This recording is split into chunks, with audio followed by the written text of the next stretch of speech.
Дом номер 6 по улице Айбергенова был построен в середине прошлого века. За 66 лет своего существования коммунальные сети дома порядком обветшали. В 2017 году коммунальное предприятие «Куаджилу-Орталык» вывело тепловые сети из подвала дома наружу.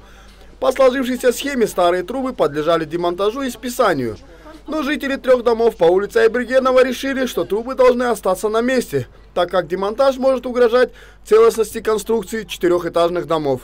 У меня квартира угловая, и это я вот за этот год отвечу, что они вот трубы поменяли, вот эти сделали, да? Кошки грелись, а мы грелись энергосетью, потому что у меня угловой, холодно, у меня маленький ребенок. Чтобы убедиться в правоте слов жителей дома, корреспонденты нашего телеканала спустились в подвал. Трубы на протяжении нескольких метров действительно находятся в земле. Кроме этого, они проходят вплотную к фундаменту дома. В прошлом году мы обновили трубы, входящие до элеватора этого дома. По нормам мы подаем тепло на элеватор. Дальше за внутридомовые сети отвечают сами жильцы. Зимой из-за теплопотерь из старых стояков и батарей у жителей не было тепла. Жильцы дома отказались от централизованного обслуживания и делали опрессовку своими силами.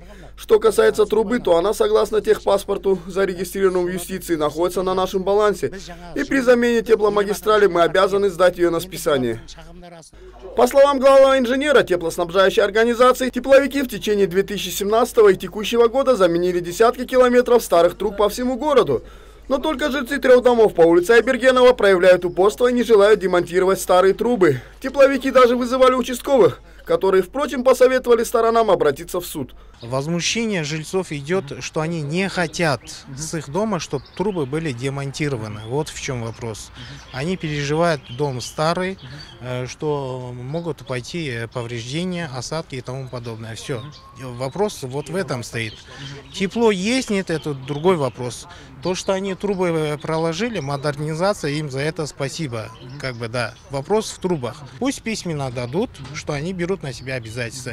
Или заключение комиссионной экспертизы, что демонтаж возможен, все. Или третий вариант, обращайтесь в суд, изымайте, демонтируйте, обязывайте жильцов. Вот в чем дело. Все. Они не против, жильцы не против. Но им нужна гарантия. Люди пожилые, людям нужна гарантия какая-то. Позиция жильцов вполне понятна. Некоторые из труб проложены вдоль фундамента дома. После демонтажа попадание воды на место, где находились трубы, может вызвать осадку фундамента. Видимо, тепловики не хотят создавать прецедент, оставив в опасных местах несколько метров ржавых труб, находящихся на балансе организации.